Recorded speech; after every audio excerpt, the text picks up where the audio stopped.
Audio check.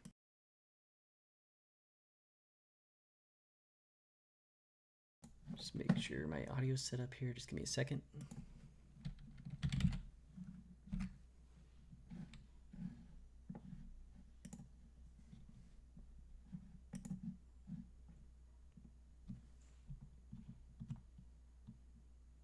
All right, I think we're good. All right.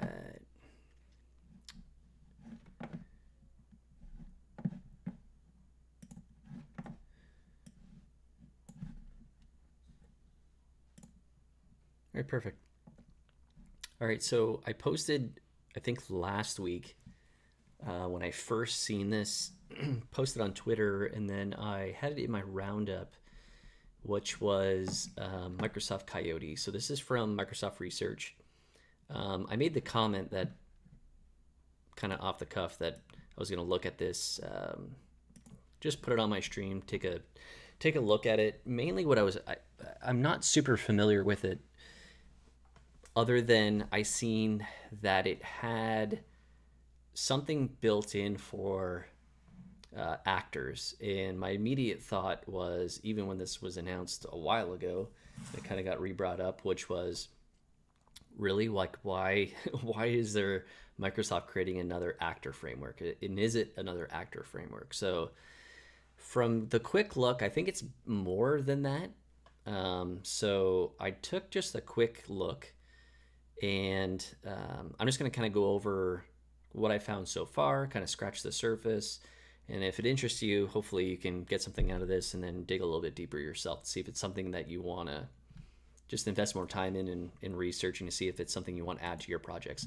I believe from their docs, from what I read, this is used, I believe, in some Azure services within Microsoft. So I think it's somewhat, I want to say the actor stuff is somewhat experimental. I'll go through this as I go. So anyways, I made a comment of it in the roundup. This was originally the blog post, so this goes back, like a month ago is when I first seen this. And then somehow I seen it again, like last week. So I figured, okay, let's take a peek. So this was the original blog post. And again, I'll have all the links in the description of this video. So if you're watching live, I do have the chat up if you want to ask any questions, interact. If you're not watching live, just post comments, and I'm always paying attention to comments that are posted on the video. So feel free to do that. And if you have looked at it. So this is the GitHub repo for Coyote, but I'm not so much interested in this one as I was the samples that they had. So they do have documentation, which I did kind of graze over a little bit. And like I said, Coyote is used by several teams in Azure. So that's interesting to know that they are using it. So I wasn't concerned so much about this repo, but again, I will have the link for this. Two things I was really interested in were the documentation page, which has kind of an overview. And the thing that I recommend the most probably reading is this overview for what it is. And then if you're not sure after reading that, this FAQ, because this FAQ was probably what I should have read the first thing, which was because I was curious about how does this compare to something like Microsoft Orleans?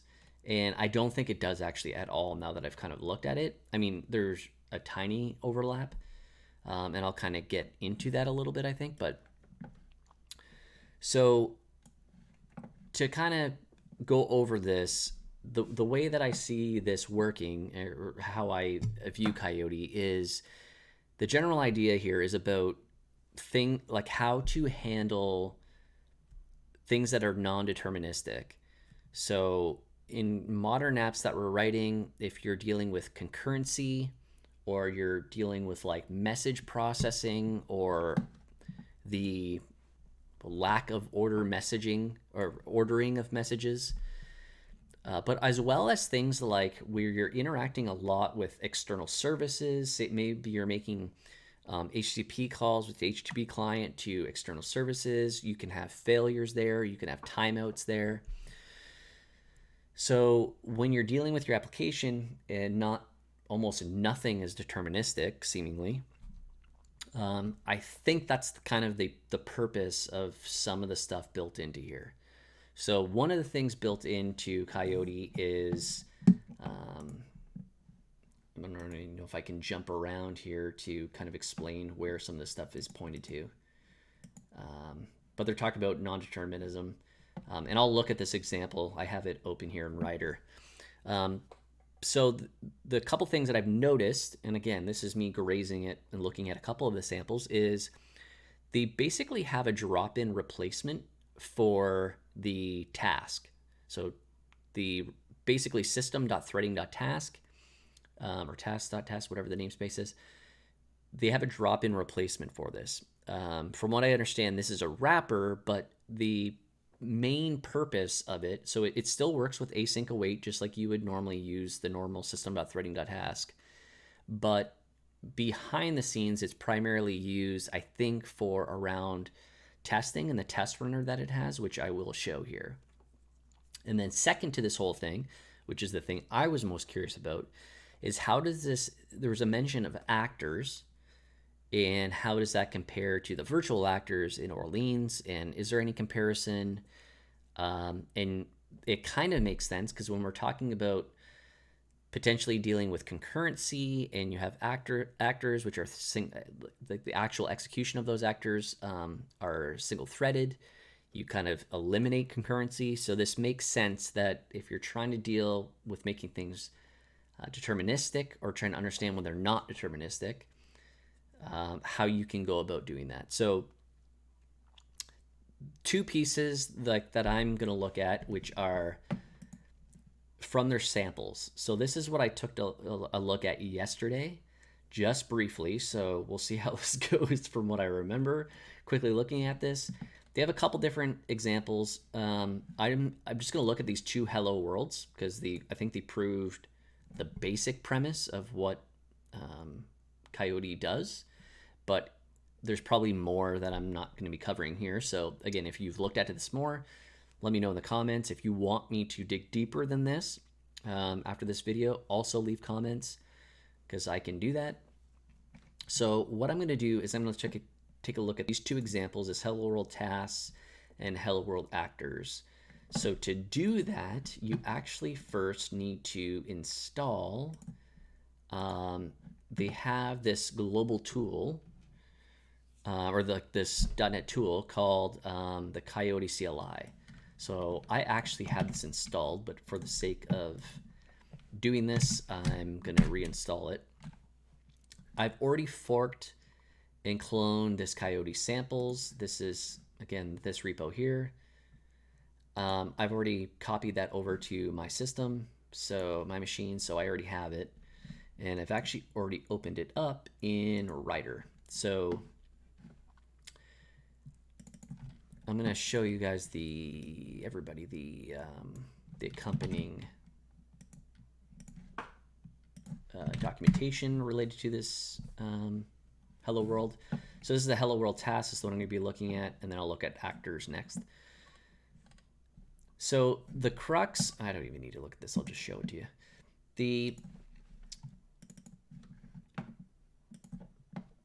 The purpose of this example is to show you how you can ultimately create bugs with concurrency when you're using tasks.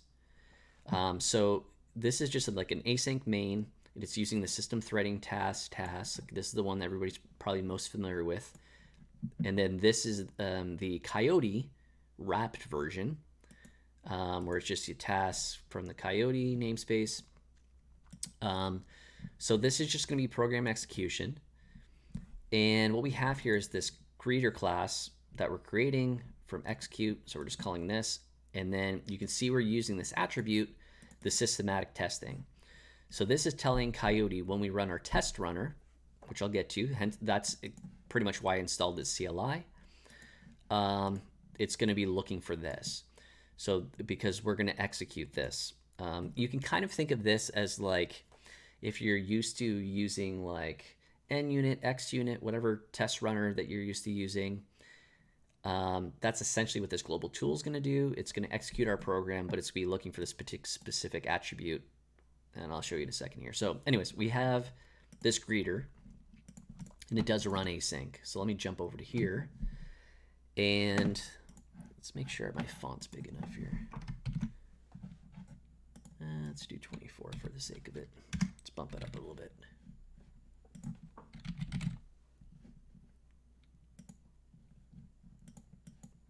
I think that's what I normally put. A little bit better. Okay, so we're calling this run async. And what we have is we're calling 5 different times this write with delay async. And we are going to pass the first one, we're going to pass good morning. And then the subsequent ones, we're going to pass hello world. Now, if we look at the write with delay async, it's just going to delay 100 milliseconds. And then it's going to set this dot value. So this private right here, it's going to set with the value we're passing in. So good morning, string, hello world, this constant right here. Now the thing with tasks is that these particular ones we're not awaiting right away.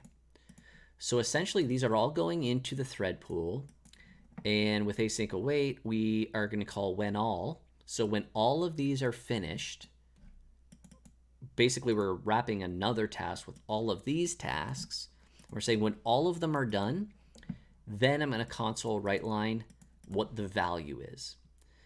Now these are essentially running concurrently, which means that they're not going to be running in sequence.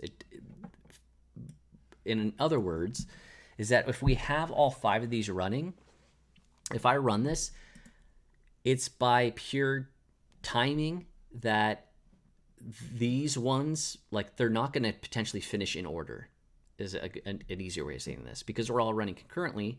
This one may finish last, it may finish first, it may finish third, whatever the case may be. We don't know which order these are going to finish because we're not awaiting them. So what we have here is this, a part of Coyote, we have this assert that's saying if the value is hello world, then we're good. But if it's good morning is when this is going to fail, right? So this is asserting this is the true value. We're saying if it's hello world. The value is ultimately if it's going to fail, if it's good morning, meaning that this could finish last. Now, in order to test this, what would be probably the simplest way to prove kind of this out is if we were to .NET run, this is hello world tasks. Let's do, what's it in here?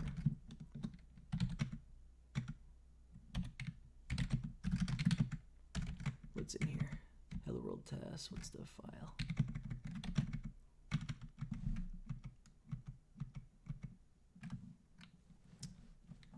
Should probably look.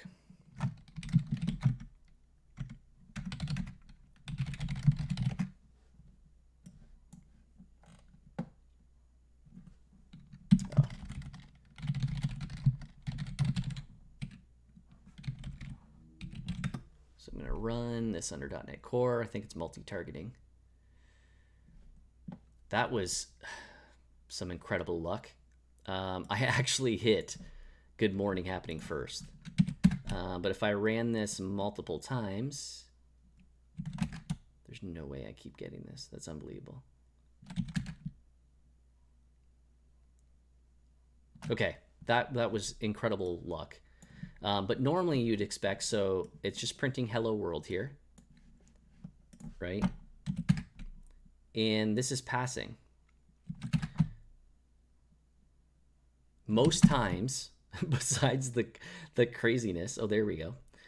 But when you're running this, you would have to run it multiple times. If you were just running it, you would think that, oh, it's good morning, it's working. And you wouldn't potentially catch this bug.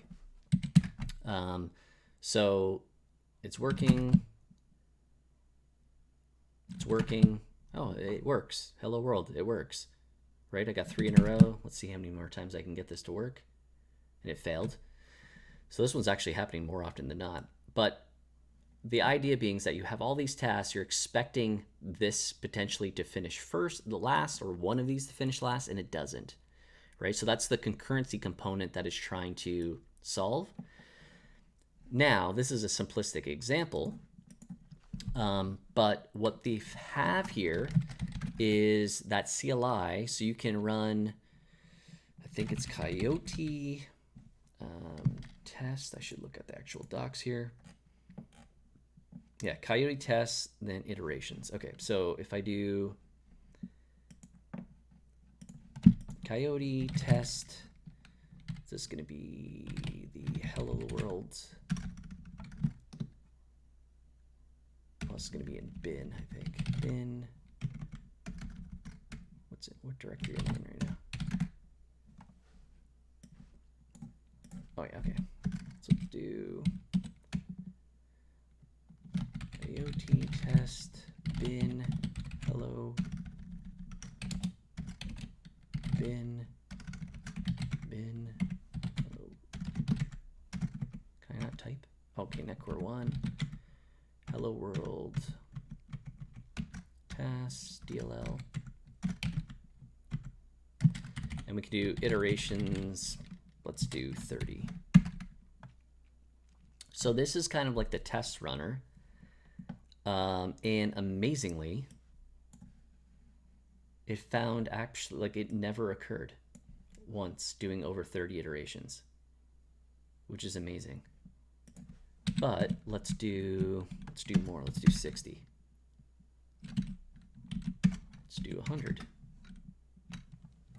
So while running this through its test runner, and see how quickly it ran. It found when I did 70 iterations, or whatever it was number, 100 iterations, it didn't find one bug.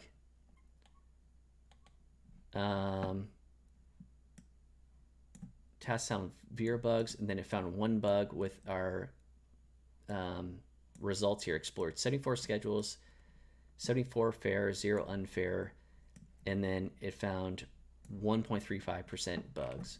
So let's keep doing this. Let's just do 200.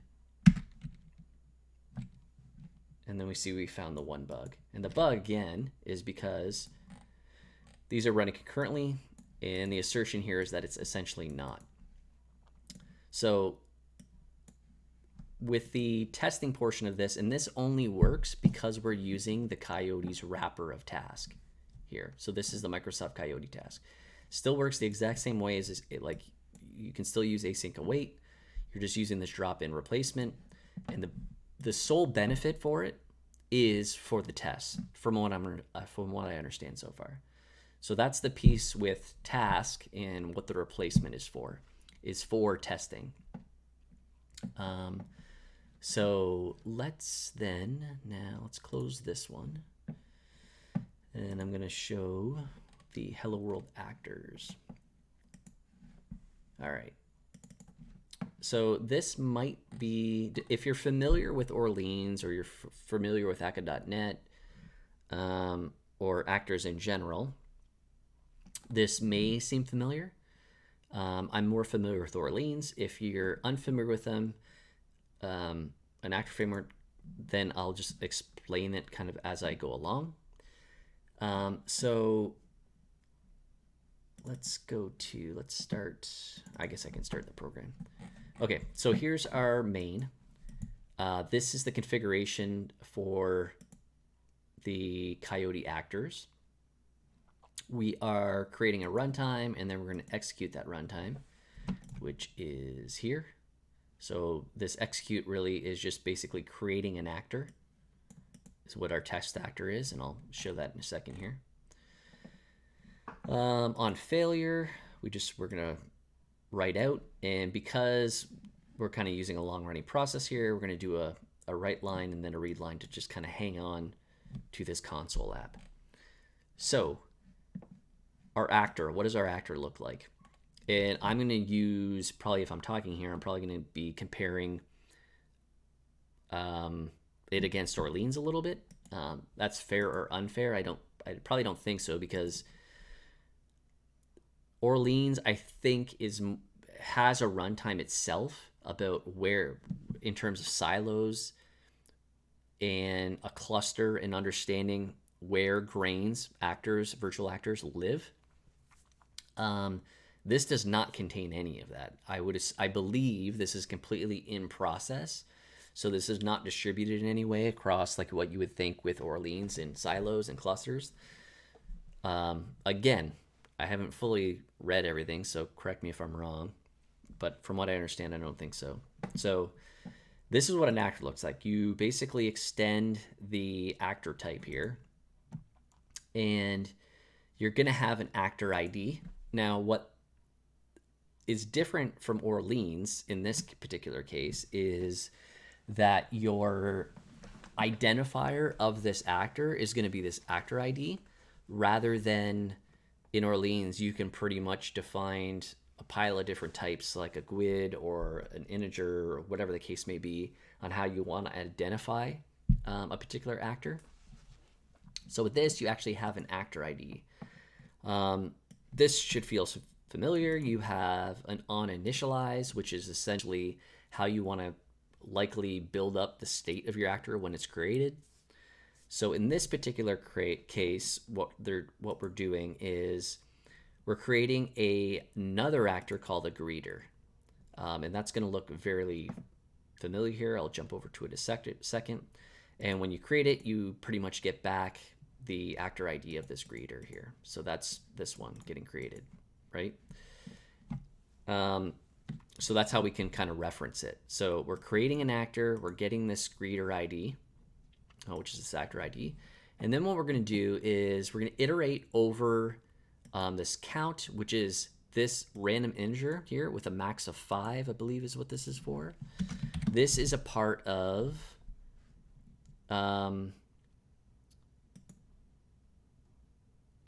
actor.random integer. So this is a part of Coyote. So we're just going to create a random integer with a max of 5, and that's what we're going to iterate over. And then what we're going to do is we're going to call send event. And again, this is a part of the actor. So this is a part of this base class here. And kind of get over semantics maybe a little bit. I find this interesting. It's called send event. I think naming of this is a little bit weird.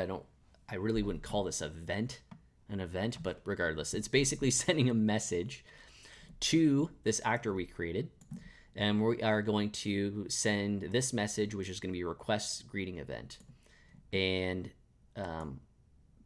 this ID is our actor ID, so like of this test actor. So we're going to send it to the greeter. We're going to send this request saying, hey, greeting, I don't know, like this particular test actor is going to send this message to the greeter. It's going to send this message to a greeter. Then we are going to have a message over here called handle greeting. And this particular method here, where this derives from, is on this on event do action, where we're saying when for a greeting event, which I'll show you in a second, we're going to call this method. Basically is what's going to happen here.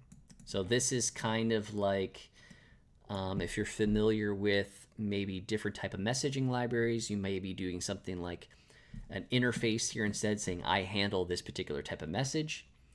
Instead of using an interface, this is using attributes to kind of say, okay, for it to understand what to call when a particular event occurs, that you're sending a message to a particular actor.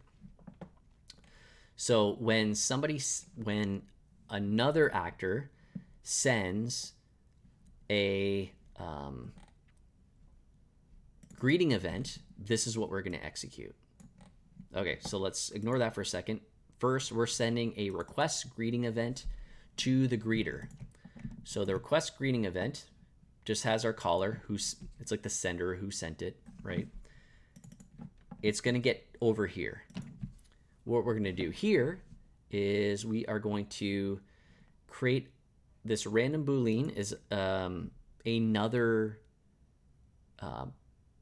method in Coyote, which just randomly returns true or false. Like there's no rhyme or reason, it's just completely random. If it's true, we're going to return hello world.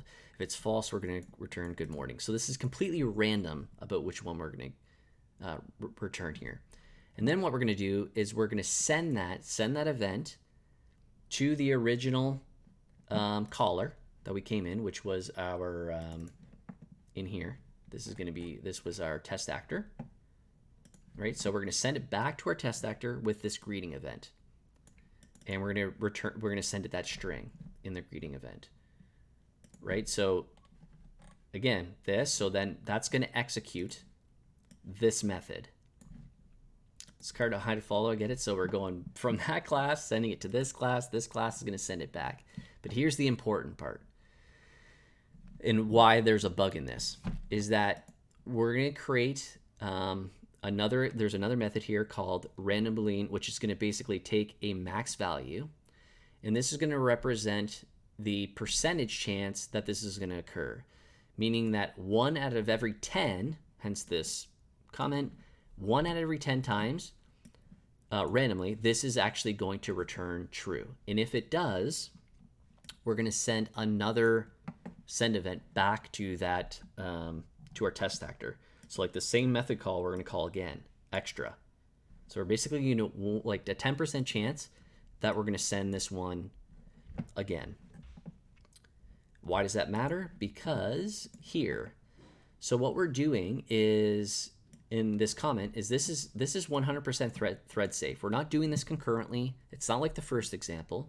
It's just that we're going to be sending one too many messages than what our this test actor expects, right? So we have our count, which is going to be our random integer up to 5, and then we're going to get the greeting, which is going to be either hello world or good morning. We're going to just console that out, and then if it's 0 or above, we're good. We're going to assert true. But that 10% chance, we're actually going to get to -1 because we're going to pass one too many, right? We're doing this as many of these times, but that one too many time. So every time we receive this, that 10% chance, we're going to send an extra event that we're not expecting.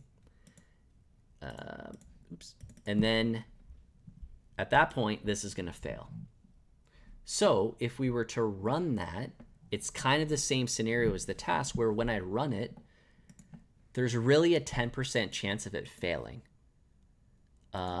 Which if you were writing something a little bit more elaborate, 10%, I mean, if it was something really low, like say like a 3% chance or whatever the case may be of having some type of issue like this, you wouldn't know it. Like manually testing, even running tests,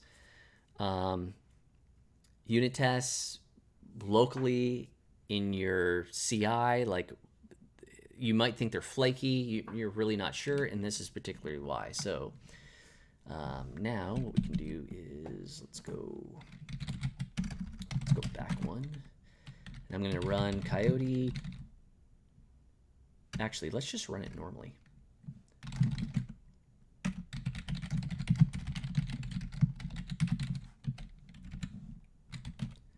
Odds are it should, unless I hit that 10% chance, it should work, which it did. So we requested 5, and we got 1, 2, 3, 4, 5. No bug.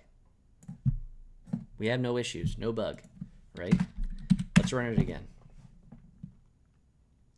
2 greetings we requested, 1, 2. So again, to follow along, what we did here is that we got our random integer. We sent 2 of these. On each one in our greeter, we never hit this condition. So we just sent 1, 2, no bug, right? Because this kept returning false for testing purposes here. So you could probably keep doing this for a while here till I actually end up hitting the bug. 2, same thing. Do it a couple more times. See if we hit the bug. 4, never hit it. 2, never hit it. Same thing, 2, never hit it. Last one. Amazingly, I hit it. Okay, so we requested 5, but we actually got 6. 1, 2, 3, 4, 5, 6, and then we bombed, right? So it took me that many runs to actually run into the error. So again, with the, let's run it one more time. So it's working. So the cool thing, again, with the CLI of Coyote is being able to kind of have that test runner that's going to do those iterations instead of me doing them manually and trying to hit the bug, which again, I'm trying to hit the bug. I know we know it exists, versus if you don't know it exists and being able to run that many iterations that quickly.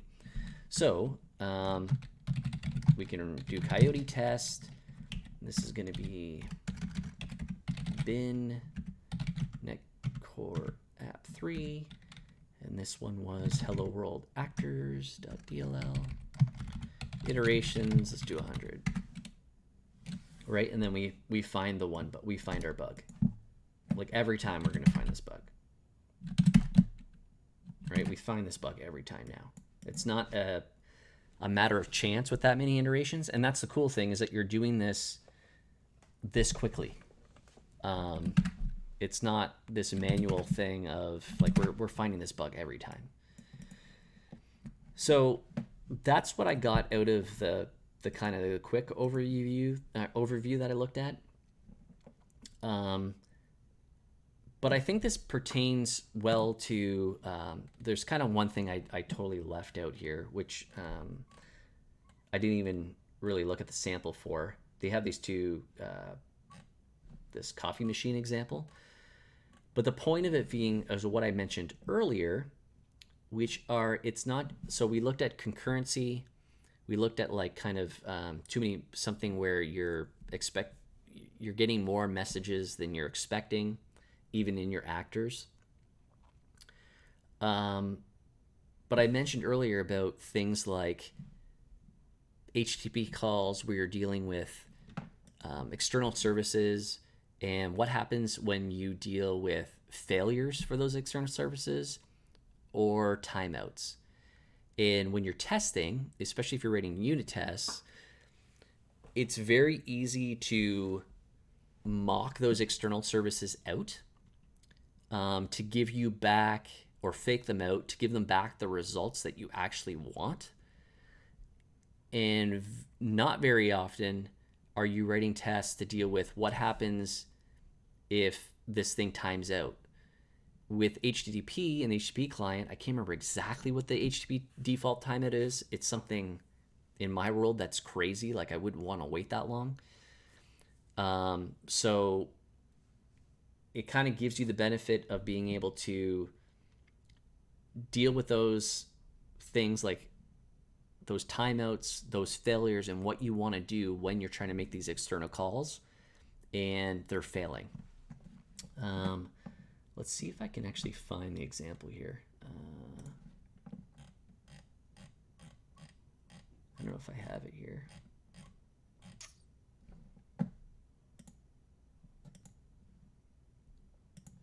I remember seeing the example of what they had as a mock.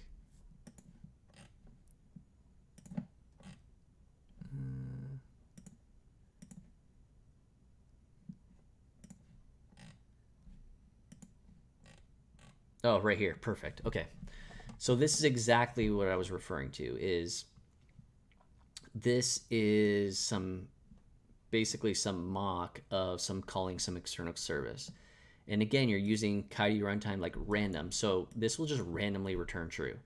And you can put your valid value of status that you actually want to return. Otherwise, you can say, again, another random and return a particular error code. Another random, return a different error code, or particularly return a timeout. And what's cool about this is because it's random and you're running so many iterations, you're going to get variable results here to make sure that you're handling all those particular cases about different types of errors and timeouts. Which again is, unless you've kind of dealt with this the hard way, which is when you have external services. That's the thing that in the project that I'm working on, we're constantly dealing with is fallback services. So when we use Poly, so if we have timeouts or we have errors, we have retries built in, and then fallbacks for dealing with other services in case we either our timeout exceeds or the particular service is throwing a 500. We'll call something separate or fall back to something in code that doesn't even use the external service. But these are all things that you don't really think about necessarily testing when you just end up mocking out some or faking out some external service to give you back the values you actually want to give out. So I think this is actually a pretty cool project. I'm interested in looking more into it. If you have any thoughts about it, you want me to dig in a little bit deeper in some of these examples, again, let me know in the comments. I'm more still curious about why, like I can see the purpose of task, I can see the test runner. I'm still lost a little bit on the actor kind of framework library built into this and why you would use that exactly as opposed to something like Orleans. I feel like this fits right in with anything that you're doing, especially the task replacement and the test runner and everything built into the library itself. So again, this is a library, it's not really a framework, so I could see how this could fit in with any current project that you have. So that is it for looking at Coyote, at least part 1. Again, let me know if you want me to dig in a little bit more. My next stream, I'll probably jump back to my message pipeline if you haven't checked those out, as well as what I've been blogging about, which is a migration to .NET Core. So again, let me know feedback in the comments of what you're interested in, the stuff that I'm currently doing. So that is it for Coyote. I'll have all the links in the description. Thanks for watching.